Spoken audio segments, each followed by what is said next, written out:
Welcome to the In the Court Show. I am your host, Mr. B. I just got back home from the gym, and I'm seeing breaking news that the U.S. has launched, or I guess Israel has launched a strike against Iran, and there's supposedly strikes supposed to come from the U.S. in addition to those strikes. So this is essentially what I just saw as I opened up my computer here. Let me share what I'm seeing.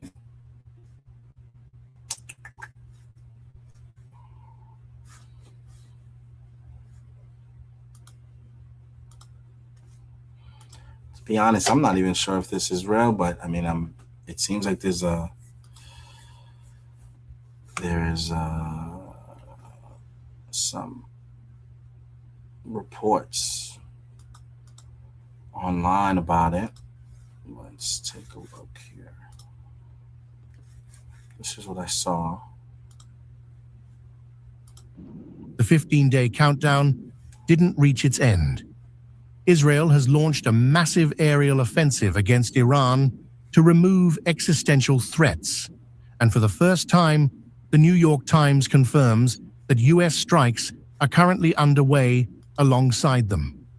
Diplomacy is dead. The Great War of the Middle East has begun. Explosions are currently rocking Tehran. Defense Minister Israel Katz confirmed the operation was decided weeks ago, intended to dismantle the remains of Iran's nuclear and ballistic missile programs once and for all. As the first bombs fell, Iran's supreme leader, Ayatollah Ali Khamenei, was reportedly rushed from the capital to a secure, hardened location. This is no longer a shadow war. It is a direct attempt to decapitate the regime's military capabilities.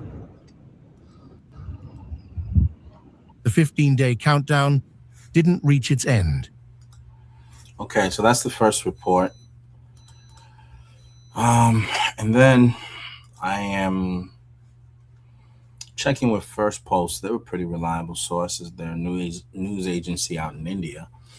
And this is what they had to say. They seem to be covering this so as well.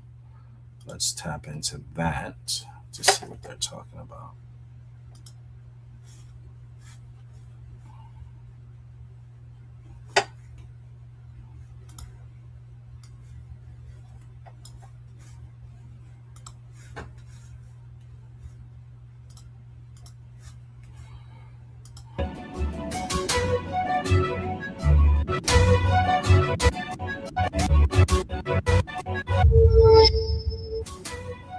Hello, Namaskar. This is First Post, and you're watching Vantage with me, Palki Sharma.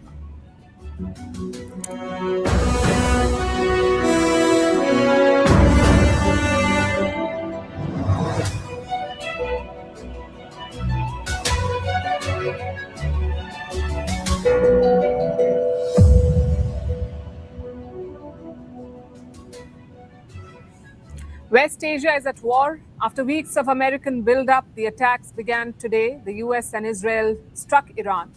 Iran promptly fired back with waves of ballistic missiles across the region. American bases in multiple countries are under fire. Gulf skies are lit up by interceptors, and civilians are evacuating in some places.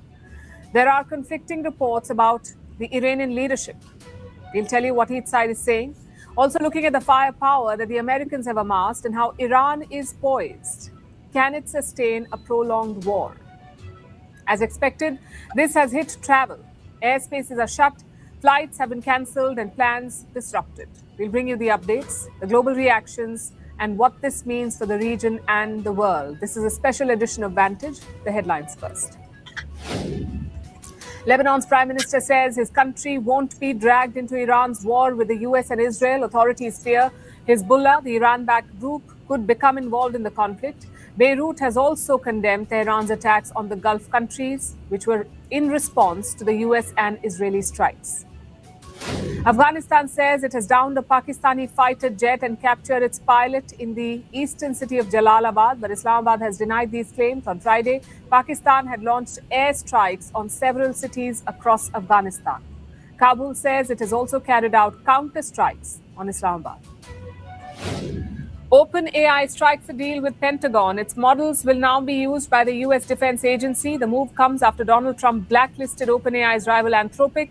Trump ordered his administration to stop using Anthropic after it refused to agree to unconditional military use of its models. At least 20 people killed in a military cargo plane crash in Bolivia. The accident took place while the aircraft was trying to land. The plane was carrying banknotes. After the crash, people rushed to grab the scattered cash. The police had to deploy tear gas to repel them. And thousands of people protest across Greece as they mark the third anniversary of the country's worst train disaster. 57 people were killed in the crash in 2023. Train and ferry services were suspended today. In March, nearly 40 people will go on trial for this tragedy.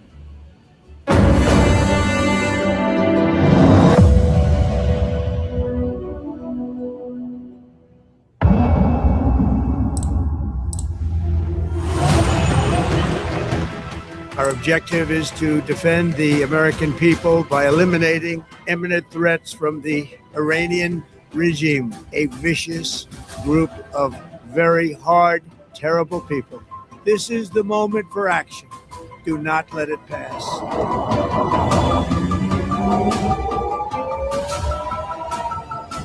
Please leave your room and proceed to the stairs room immediately.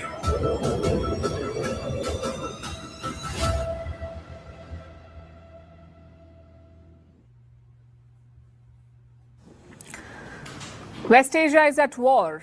No more doubts or diplomacy, no more half measures or limited strikes.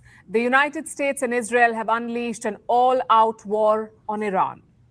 As we speak, waves of ballistic missiles are flying over the region. Interceptor missiles are streaking through the air. Citizens are in bunkers or fleeing cities. It's the most dangerous moment in West Asia since the Iraq War, more than 20 years ago. We're looking at a mass casualty event, a war that could reshape the region and indeed the world. So how did it all start? Around noon here in India, reports started trickling in. Israeli jets began striking targets in the Iranian capital, Tehran. Israel's defense minister confirmed this. He called it a preemptive attack. At that point, everyone had just one question. Was this a lone Israeli attack? Or would the Americans join in? That was the question. In a few hours, we got the answer. American warships fired Tomahawk missiles from sea. They slammed into Iranian military targets across the country. And then Donald Trump dropped a video message. He announced the start of what he called major combat operations against Iran. He promised to obliterate Iran's missile program.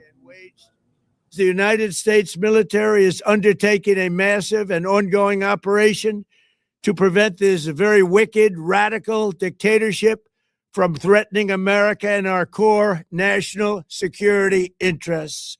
We are going to destroy their missiles and raise their missile industry to the ground. It will be totally, again, obliterated. We're going to annihilate their Navy. We're going to ensure that the region's terrorist proxies can no longer destabilize the region or the world and attack our forces and no longer use their IEDs or roadside bombs, as they are sometimes called, to so gravely wound and kill thousands and thousands of people, including many Americans.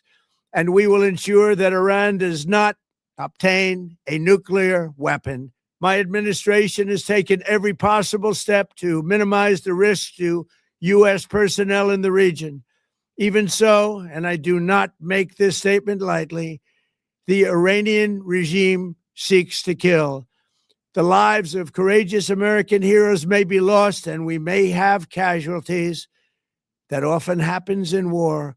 But we're doing this not for now. We're doing this for the future. And it is a noble mission. What you heard was a big admission from US President Donald Trump.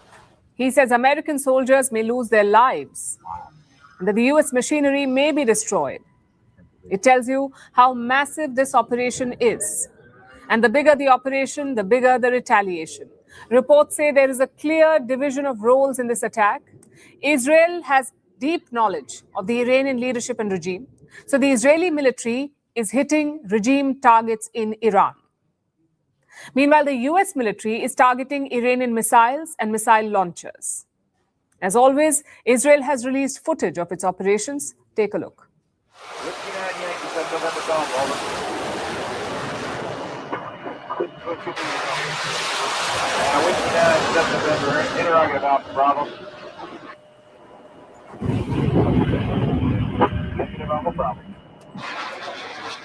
This is 7 November Golf, Roger. Request you check your Romeo side. I'll go ahead and check my Tango side. 7 November Golf out.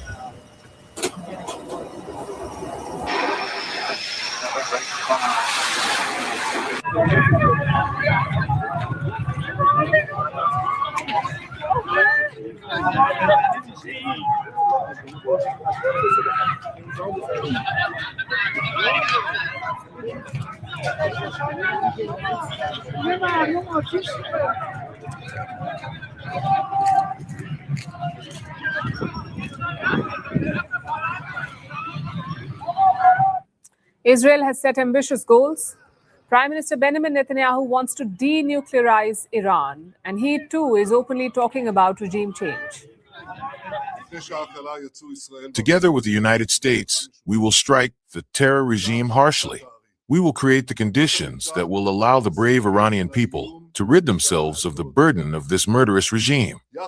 This is your chance to establish a new and free Iran. Take your fate into your own hands. Raise your head. Lift your eyes to the sky.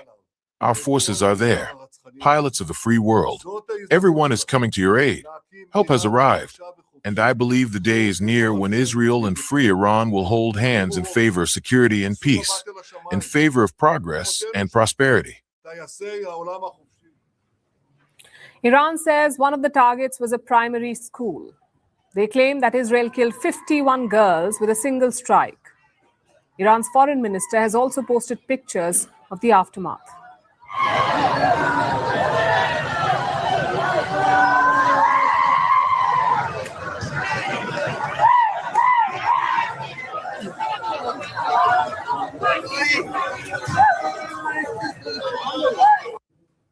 Now, frankly, this attack was not a surprise. The US had assembled a massive armada in West Asia, so an attack was always coming. We've been talking about it on the show. Iran, too, was probably ready for the attack. In June last year, the Iranians took time to hit back at Israel, but this time they responded within hours. The Iranian military's trump card is its missile stockpile. Tehran is said to have more than 3,000 ballistic missiles, and they're firing these missiles in waves at enemy targets. But just like Iran, Israel and America are also better prepared this time. The US has positioned warships near the Israeli port of Haifa. Together with Israel, they're shooting down Iranian missiles and drones.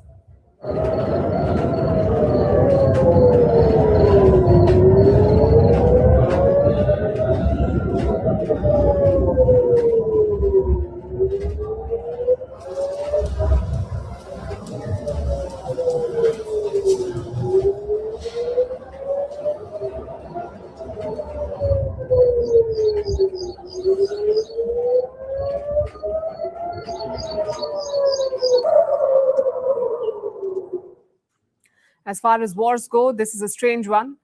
Iran and Israel do not share a border, so there is no question of fighting on the ground. It's all aerial. Missiles from Iran take around 12 minutes to reach Israel. There's a 12-minute period, and that gives them enough time to intercept those missiles. And yet last year, that 12-minute period was not enough. Almost 50 Iranian missiles hit Israeli cities, 50 missiles. And that forced Israel to agree to a ceasefire.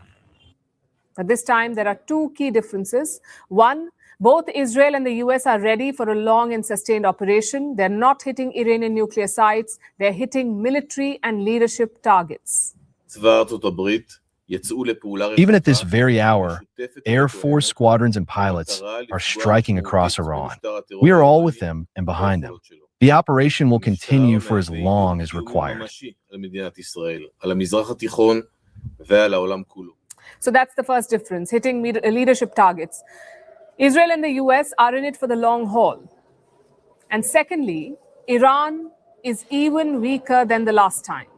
A lot of their missile launchers are being targeted, so Iran's ability to sustain this attack is in question. They're prepared, yes, but do they have the capability? Well, that's the big question. Iran knows that it cannot defeat Israel or the US militarily, so their strategy is to increase costs on both sides. And a big part of that are the Gulf states. Last June, Iran limited its attacks to Israel. It carried out symbolic strikes on a US base in Qatar. That's all that Iran did. But the end goal was to limit the fallout. This time, it's the opposite. Iran wants to drag in Gulf Arab countries. Iran wants to risk the regional economy and security. And why is that? So that the Gulf countries will urge Donald Trump to de-escalate. And we are seeing that strategy unfold as we speak. Iranian missiles and drones have targeted multiple US bases in the region today. Among the first to be hit was Bahrain.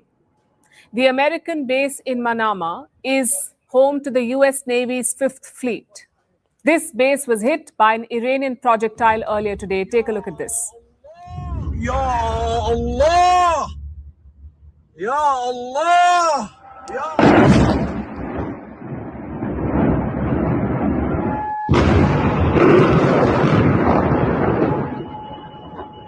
Good morning. Sergeant shelter in place.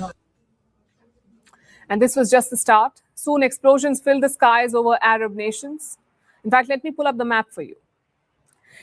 In Qatar, the Al Udeid base was targeted. This is the headquarters of the US Military Central Command. In Kuwait, multiple bases came under fire. In the UAE, explosions were heard in Abu Dhabi and Dubai. One foreign national was killed by the falling debris. In Saudi Arabia, explosions were heard in the capital Riyadh. The city is home to the Prince Sultan base. Other targets included the Erbil base in Iraq and the Muwaffaq Salti base in Jordan. Like I said, the attack on Bahrain was a direct hit. The Iranian projectile hit a service center at the base, but most of the other attacks are being repelled. You see, these American bases are equipped with US air defenses like the Patriot surface-to-air missiles, and those are being used to bring down the Iranian missiles. Of course, interception leads to debris. And this has become a problem in some countries, this falling debris. For instance, Bahrain is evacuating residential areas in Manama. They fear the falling debris could lead to casualties. Naturally, these attacks have enraged the Gulf Arab states. Look at what Saudi Arabia is saying. I'm quoting, "The Kingdom of Saudi Arabia condemns and denounces in strongest terms the blatant Iranian aggression and the flagrant violation of the sovereignty of the UAE, Bahrain, Qatar, Kuwait, and Jordan. The Kingdom affirms its full solidarity with and unwavering support for the brotherly countries and its readiness to place all its capabilities at their disposal in support of any measures they may undertake." Now, for these countries, the fear is very clear. What if Iran expands the attacks to non-military locations? Maybe oil refineries or other facilities. Then their economies will directly get affected. So it is in their interest to repel these Iranian attacks. But here's the problem. There is a rising anti-Israel sentiment among the people in these countries, in these Gulf Arab states. So these regimes cannot be seen as helping Israel defeat Iran.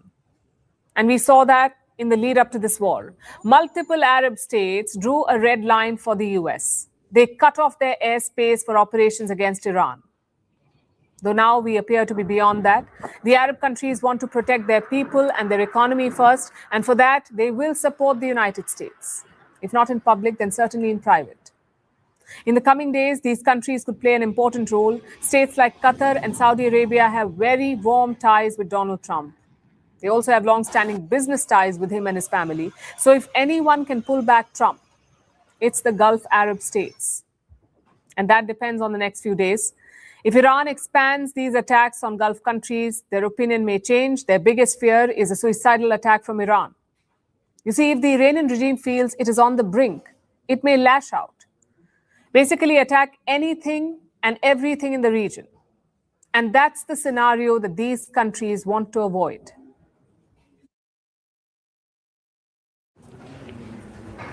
The United States and Israel did not just bomb Iran, they went for the nerve center, the very top of the power structure, the leadership of the country. Starting this morning, explosions have echoed across Iran, in Tehran, in Isfahan, in Kermanshah, Tabriz, Qom, and even naval facilities in Kenaruk. But the most sensitive strikes were in North Tehran. And even there, one compound stood out. This is where Iran's supreme leader is known to reside.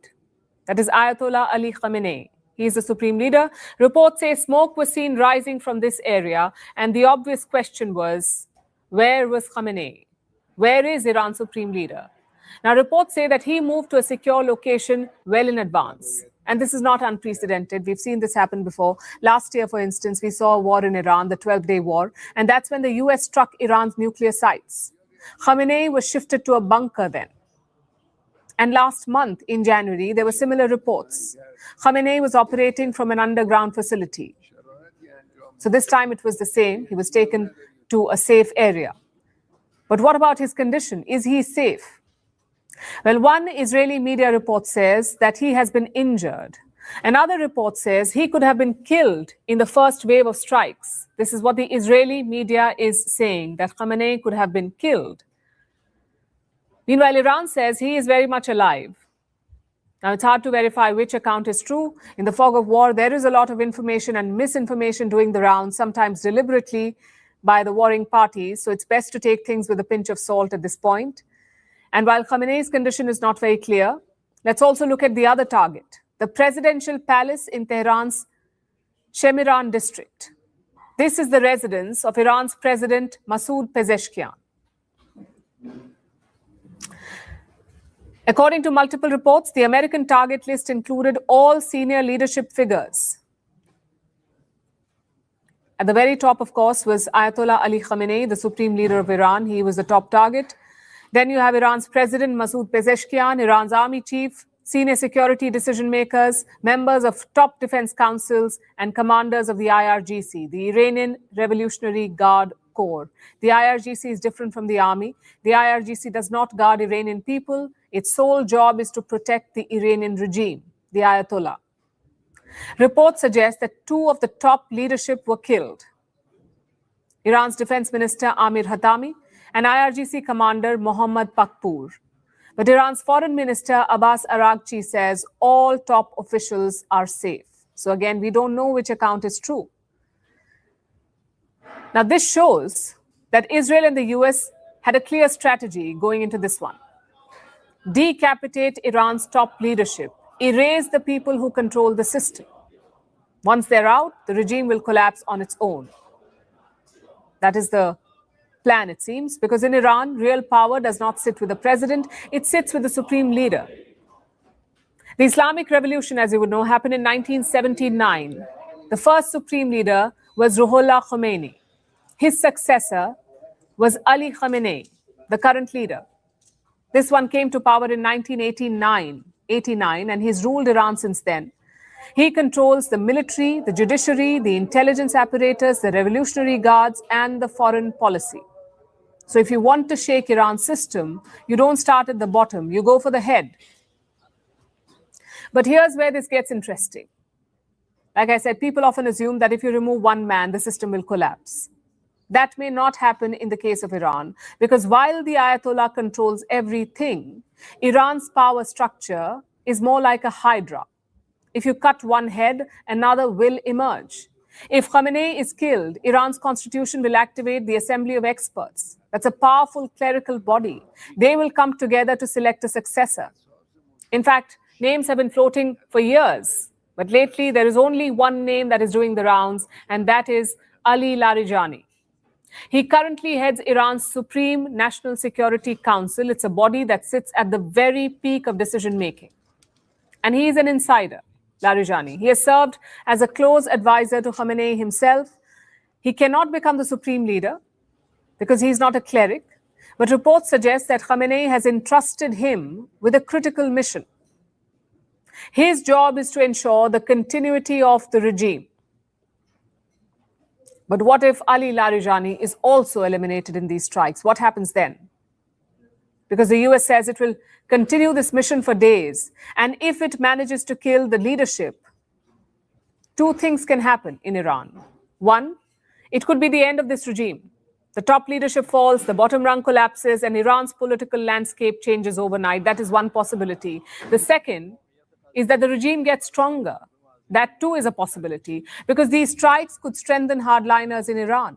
And nothing unites a regime like an external threat. So the question is not what happens if you strike the head. The question is what sprouts when you cut that head. Because hydras don't die easily. Sometimes they become even more dangerous.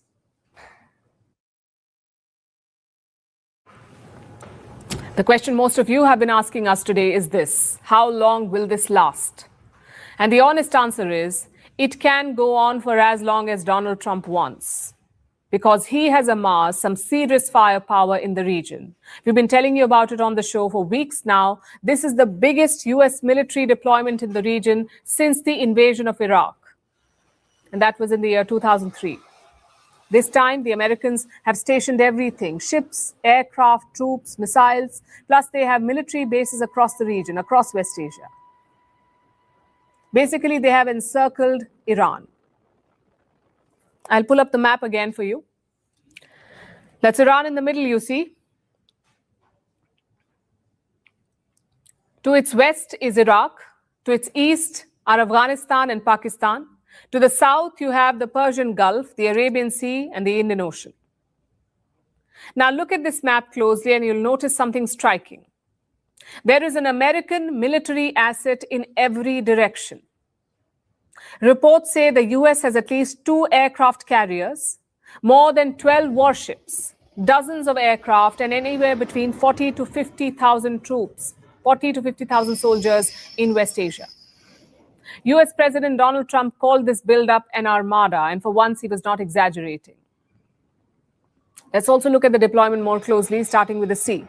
Near Iran's southern borders, the Americans have deployed the USS Abraham Lincoln. This is an aircraft carrier. It functions like a floating military base. It is accompanied by 3 warships, which are armed with the Tomahawk missiles, the same missiles that were used to attack Iran today. It is quite possible that those Tomahawk missiles came from this ship. Now, the Tomahawk is a long-range precision strike missile, and it's not the only weapon on this carrier. The Abraham Lincoln also has a fleet of stealth fighters and attack planes, all of them within striking distance of Iran. And like I said, this is not the only aircraft carrier. The Americans have also deployed a second one in the region. It's called the USS Gerald R. Ford. This is in Israel at the Haifa port. It docked there a few days back. Now, the Ford is the biggest aircraft carrier in the world. It is accompanied by 3 guided missile destroyers. So if you put them together, the Lincoln and the Ford, they have dozens of aircraft and multiple warships between them. And then you have the military bases, American military bases. There's one in Jordan, to the west of Iran. This too is an American military base. It is called the Muwaffaq Salti Air Base. It sits close to the border with Iraq. The US has a large number of jets stationed here, more than 60 attack aircraft, 4 electronic warfare jets, at least 5 MQ-9 Reaper drones, and the Patriot air defense systems. Again, Jordan is within striking range of western Iran. Of course, the US has assets in Israel too. They have an air base in southern Israel with 11 F-22 stealth fighters. The F-22 is one of the most advanced combat aircraft in the world. It is invisible to radar and it can strike targets deep inside Iran. Now let's zoom out. Look at the wider Gulf region. The US has a total of 8 long-term bases and 11 other military sites spread out across the region. Some of these bases are vital for this mission, like the 2 air bases in Iraq. They have aircraft and choppers and around 2,500 troops and contractors. In Qatar, the US has its largest military base in this region. It's called the Al Udeid Air Base. It has anywhere between 8 to 10,000 troops. Then there is Bahrain. There's an American base in Bahrain. Iran attacked it earlier today. This base hosts the U.S. Fifth Fleet, the fleet that looks after all American naval operations in the region. Iran also hit Kuwait today. That is where the U.S. Central Command is headquartered. Missiles were fired at the UAE, Saudi Arabia, and Qatar too. Not all of them got through, though. And Iran is far from done, of course, so expect those strikes to continue. The U.S. military also has presence in the south. They have a critical base to support their operations. We're talking about the base in Diego Garcia. It sits in the middle of the Indian Ocean. This one is far from Iran, but it's a very significant base when it comes to this war. It is from Diego Garcia that the U.S. runs surveillance flights over the region. It can refuel fighter jets mid-air and conduct special operations. So the warships are at sea. Hundreds of aircraft are on standby and thousands of troops are ready to fire. America has built a formidable military presence around Iran. So how long can they sustain a war? According to one claim, the US can go on for 7 to 10 days with the current military stockpile. Another report says they're set for a military campaign which can last, and I'm quoting, several days. They certainly have the muscle to do it.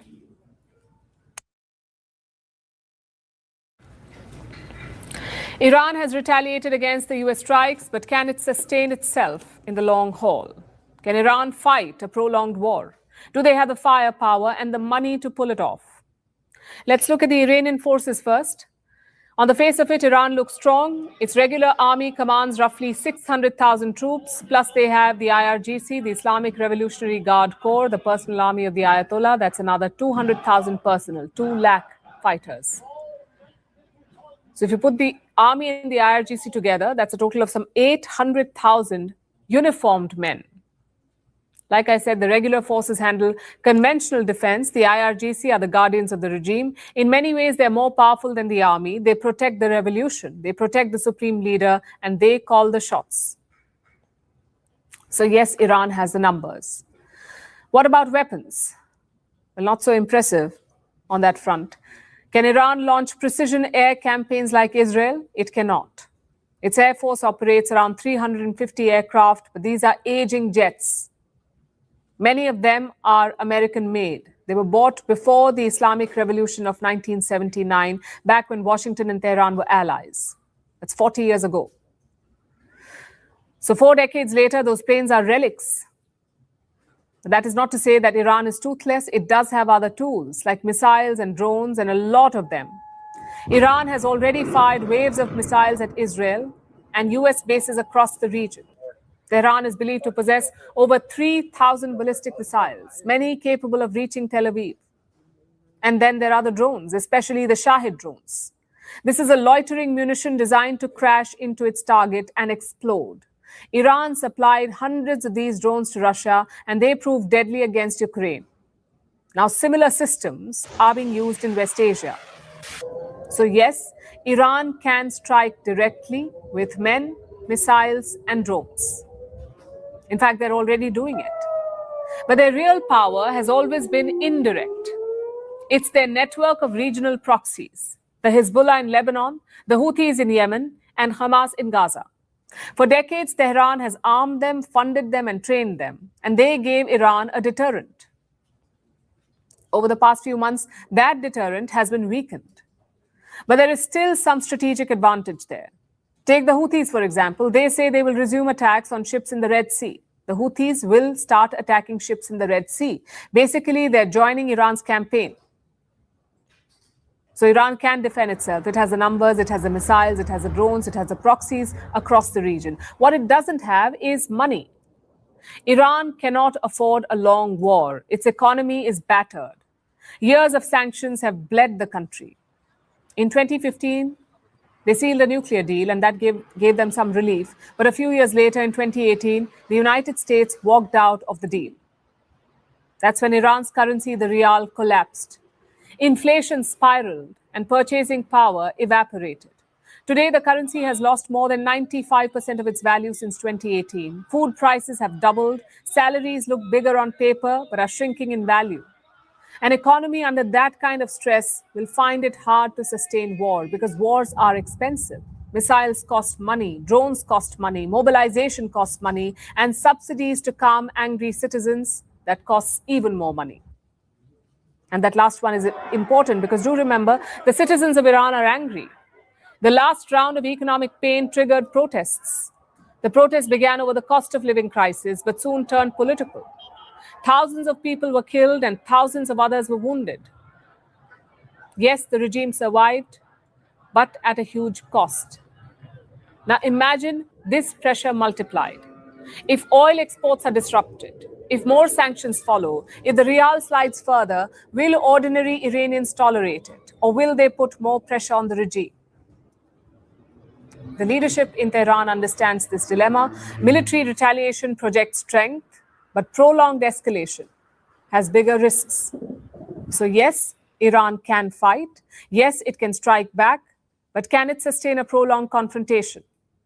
And that is the real battlefield.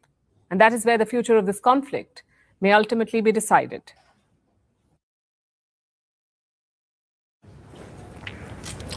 The economic toll of this conflict is already evident. The biggest blow has landed on aviation. As missiles flew over Iran, flights turned back mid-air within minutes. Airports fell into chaos. Passengers across key routes have been left stranded with no clear way back home. The world's biggest carriers have pulled out of operating flights from West Asia. Emirates, British Airways, Air France, Lufthansa, and from India, Air India and Indigo have cancelled flights too. But the impact of this disruption runs deep. The cities that power global aviation like Dubai, Doha, and Abu Dhabi are caught in the crossfire. So if you had plans to fly, or if today's chaos has left you stranded, what can you do in this situation? What are your rights and your options? Our next report tells you. This is what war looks like from 35,000 feet.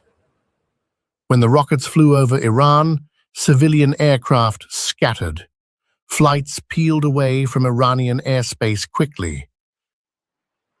As the conflict spread across the region, dozens of planes were left circling because the countries below them were shutting their airspace one by one.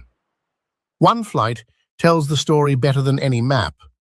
An Air India flight from New Delhi to Tel Aviv was flying over Saudi airspace when the war began. Left with no options, the plane had to turn back and head to Mumbai. This is not just one flight. At airports across the region, the panic is visible. The list of airlines cancelling flights in West Asia reads like a roll call of global aviation. Emirates, Qatar Airways, Air France, British Airways, Lufthansa, Virgin Atlantic, and more. Every single one of them has either cancelled flights outright or suspended operations across the region indefinitely. Even top Indian carriers like Air India and Indigo have suspended all of their flights to West Asia. It's a big blow for the aviation sector at large, because cities like Dubai, Doha, and Abu Dhabi, they act like corridors of international travel. West Asia is not just a conflict zone, it is the engine room of global aviation. 3 of the world's largest international airlines are based right here. Emirates in Dubai, Qatar Airways in Doha, Etihad in Abu Dhabi. All of them are now impacted. It's an ordeal for the hundreds of passengers who now find themselves stranded at airports, even if the airlines resume flights. Experts say it could be days or even weeks before stranded passengers can reach their destinations. It simply is not a good time to take a flight. The message from governments around the world is now blunt and consistent. Do not travel. Multiple countries have issued formal advisories. They have warned their citizens to stay away from Iran. For those already living across West Asia, the guidance goes further. Citizens have been asked to limit their movement, stay indoors, and be ready, take shelter. These are not routine travel warnings. Governments issue advisories like these when they believe the risk is real and immediate. India's Ministry of External Affairs has now issued advisories, country by country. For Indians in Iran, the message is unambiguous. Leave now, by any means available. In Israel, Indians have been told to exercise the utmost caution, stay close to designated shelters, and avoid all non-essential travel within the country. Across the Gulf, the UAE, Saudi Arabia, Jordan, the advisory is to avoid unnecessary travel. Follow local authorities and stay alert. So, what do these wave of disruptions mean for you? If you have a flight booked to or through West Asia, check its status before you leave your home. Do not assume it is operating. If you are already stranded in one of the affected countries, contact your nearest embassy immediately. Register your presence and ask about evacuation options. If your flight has been cancelled, ask your airline about rebooking on routes that avoid the conflict zone entirely. You may also be entitled to compensation to cover accommodation and meals for the duration of the delay. Keep every receipt. You may need it when you file a claim. Times are uncertain, and your best bet is to be cautious.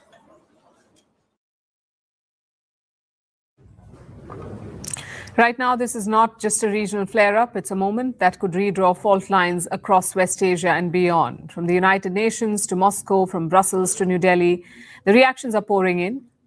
Some call it aggression, others call it consequence, but everyone agrees on one thing: the stakes have never been higher. The United Nations Security Council has called for an emergency meeting, which means diplomats will gather in a room, deliver strongly worded speeches, express deep concern, call for maximum restraint, and then adjourn for coffee.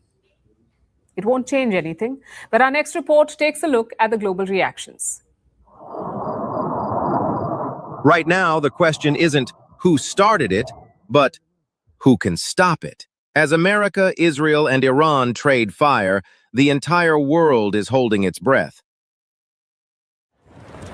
Especially the United Nations.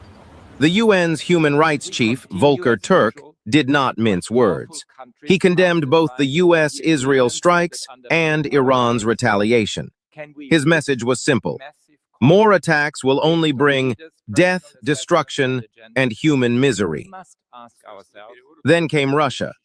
It has condemned the strikes as a pre-planned and unprovoked act of armed aggression.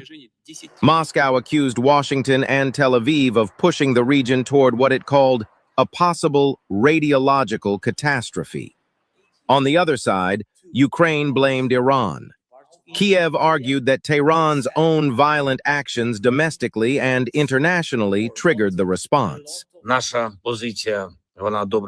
Although Ukrainians never threatened Iran, but the Iranian regime chose to be Putin's accomplice and supplied him with Shahid drones. And not only with the drones themselves, but also with the technology. Iran also provided Russia with other weapons. Two completely different narratives. One sees aggression, the other sees consequence. And that's the global divide in a nutshell. Across Europe, the tone was anxious. The European Union called the situation perilous. European Commission Chief Ursula von der Leyen stressed one thing above all: nuclear safety. France's President Emmanuel Macron went even further. He warned the conflict could have grave consequences for international peace and security. He also called for an urgent UN Security Council meeting. Even the African Union stepped in, calling for immediate de-escalation. But why is Africa worried? It's because a war in West Asia doesn't stay in West Asia. Oil prices spike, food prices rise, shipping routes get disrupted. And it is already happening. Reports suggest some oil companies have suspended fuel shipments in Strait of Hormuz. The strait is the world's most important oil choke point. 20% of the world's oil passes through it. India says it is deeply concerned about the latest developments in Iran and the Gulf. New Delhi's message is clear: restraint, not retaliation. The government has urged all sides to avoid escalation and prioritize civilian safety. It has called for dialogue and diplomacy to cool tensions, while stressing that sovereignty and territorial integrity must be respected. But India isn't just issuing statements. Indian missions across the region are in touch with Indian nationals. Advisories have been issued, asking citizens to remain vigilant, stay connected with embassies, and strictly follow local security guidance.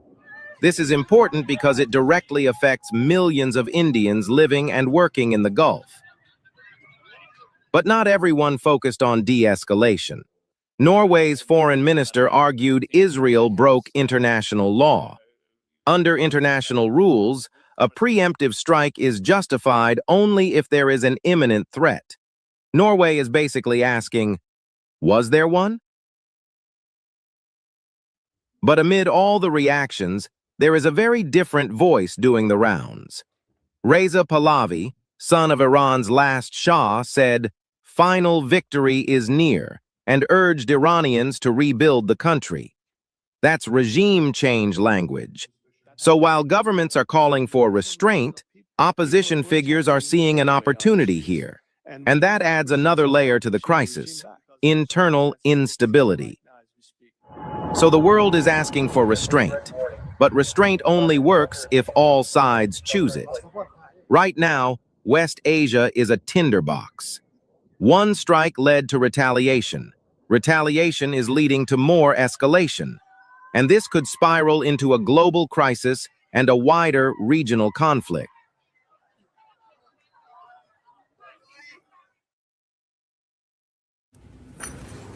So what does this war mean for the world? We can split the impact into 4 categories. The first is obviously the energy risk. West Asia is home to the largest oil producers in the world. You've got Saudi Arabia, you've got the UAE and Qatar. These countries keep our energy market stable. Put together, they make up 30% of the global oil production. And right now, that is at risk. Iran is targeting US bases in the Gulf. But if the situation escalates, they could expand the attacks, basically hit oil facilities or refineries. If that happens, oil supplies will be hampered, meaning oil prices will surge. They've already jumped by around 5% today. More attacks could drive them up further.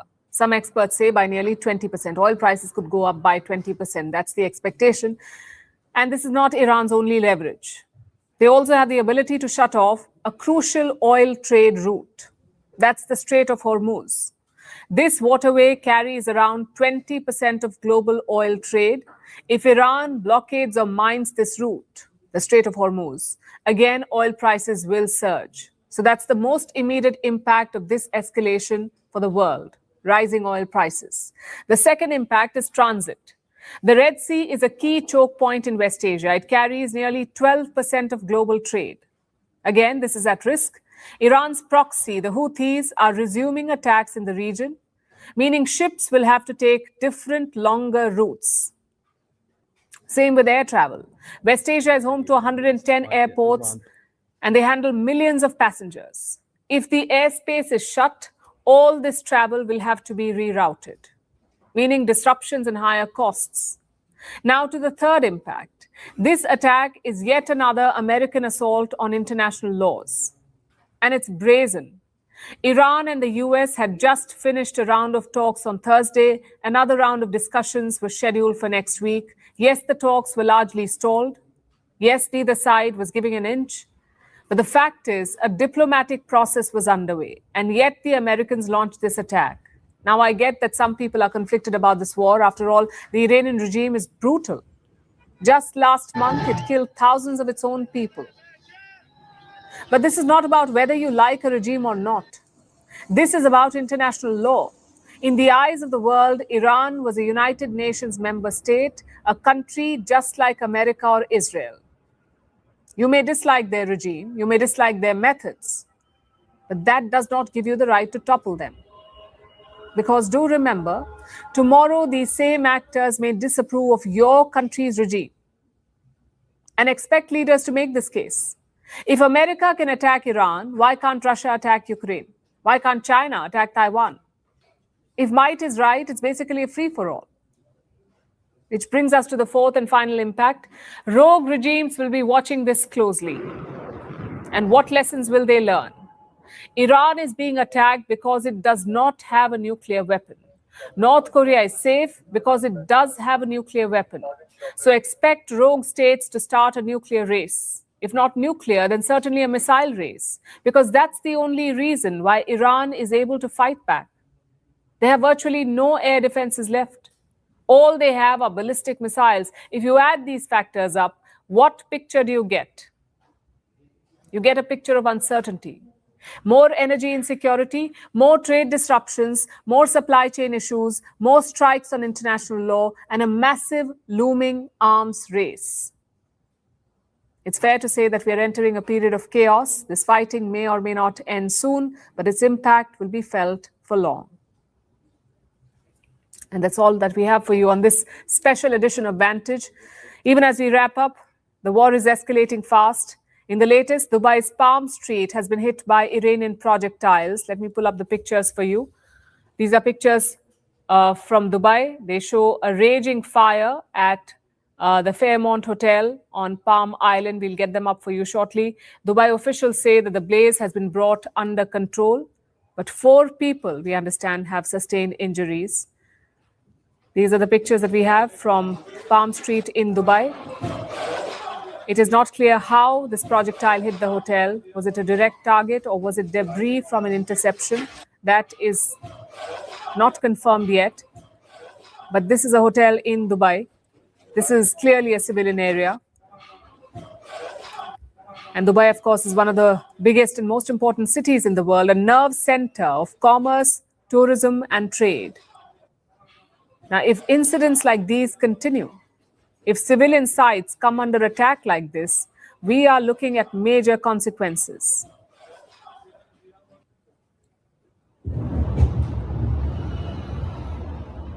These are pictures from Dubai. You can see projectiles in the sky.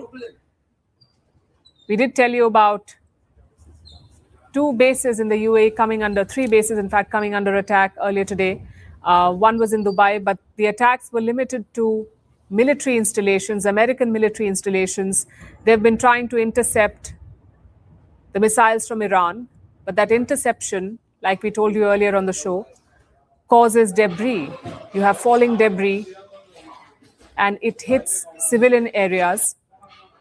A foreigner was killed in Abu Dhabi earlier today, and now we are seeing pictures of this hotel coming under attack in Dubai.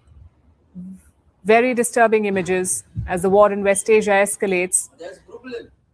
The US and Israel bombed Iran, and Iran retaliated. And Iran did make this threat in the run-up to this war, that if they come under attack, all of America's allies in the region will be drawn into the war. And that's exactly what is happening.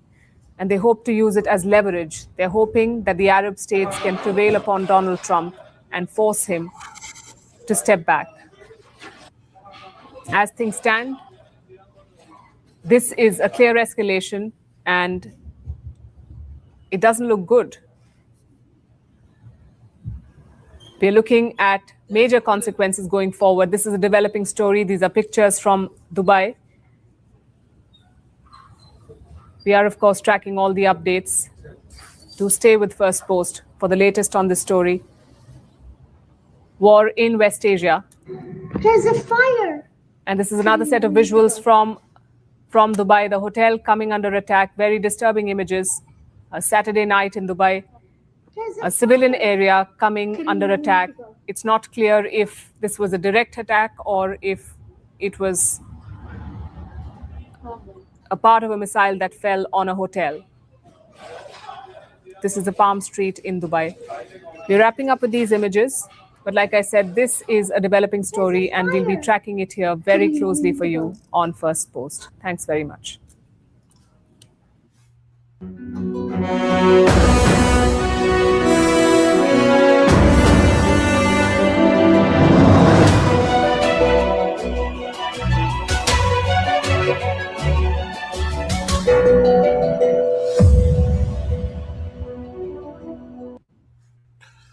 Okay, that was the Vantage Point Special Edition. Definitely stay connected with them. They're a very good news organization. My thoughts. I don't know. I don't think this is the wise choice for Donald Trump to make. There were two different voices that were trying to influence his decision. And apparently, one voice won out.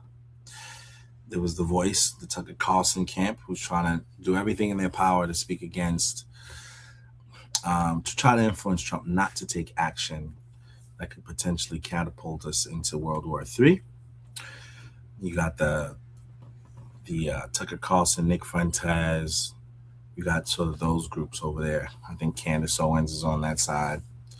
Then you got the flip side, which was the voices, the pro-Israel voices, who was urging Trump to go ahead and do it. It's clear and evident that those voices won out. And now Trump is taking a position that he feels that this regime needs to be taken out. I don't know how it's going to play out for him. I don't personally think it's a good thing for him to take on, given the fact that this can potentially inspire the base of his opposition and potentially frame him as a rogue president who doesn't consult Congress when it comes to taking action, because only Congress can declare war. I didn't know we were at war with Iran, but this would imply that we are. So I don't know. I don't love it. Obviously, I'm gonna have to pray that God's will be done and that somehow this decision does not lead to catastrophic loss of lives. I'm gonna pray that somehow peace can prevail. I'm gonna pray that it does not, escalate into far worse. And that's what I would encourage others to do, is to pray, to seek God, and to see if God, because the Bible says God holds the hearts of kings. So just believing God has the ability to step in and to change things to prevent us from any major conflict. But I am just walking into this news. I wanted to share it with my audience and hopefully, get a conversation around what you guys think about it and, see how everything plays out. Again, I encourage people to remain prayerful because times have definitely changed if we're at this place of that. The Bible talks about,